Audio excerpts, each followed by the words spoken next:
Hi guys, Dan Draper here from codr.tv. Hiring is one of the hardest things you can do in any business. And if you're hiring a coder, it can be even harder to get the right fit. Even if you're a coder yourself, you may not be asking the right questions. I caught up with Tencza, the CTO at finder.com.au, to find out what you can do to get the most out of your interviews. But obviously we're talking about how important the interview is and how much effort, in order to make your interviews effective, how much effort you have to put in.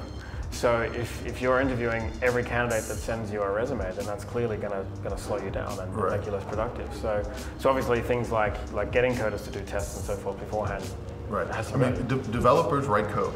That's what they do. That's their primary thing, is to solve problems, and you solve problems by writing code. If they can't write code, it doesn't matter. Everything else pales in comparison. So you really want to make sure that you see their code, that you see them write code, that you look at how their code is structured. How do they, do they spend a lot of time trying to solve problems, or do they understand the technologies? Do they use the right technology for the right thing? Do they switch amongst technologies as needed to solve the various problems, or are they just locked into the one that they know? Everything like that. So I think that if you're hiring somebody for a developer role, first and foremost, you have to understand how they code.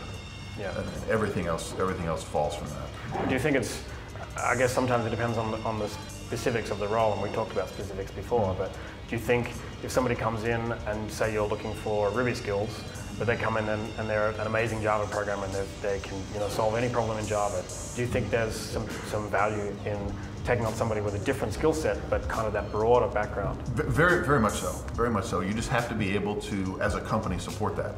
If you're a one-person or a two-person shop and you need a Ruby developer because you have a single app and it's in Ruby, bringing on a Java developer that's going to take a couple months to get up to speed is probably not the best option.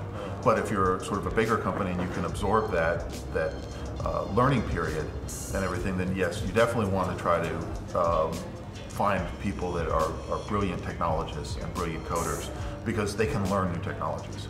The hard part is understanding if they actually are a brilliant technologist. So if you have 10 years of experience in Java and understand it backwards and forwards and everything, and somebody comes in and is an excellent Ruby developer or PHP developer or development that you're not familiar with, understanding the deep technical details of whether or not they're making the correct decisions becomes harder.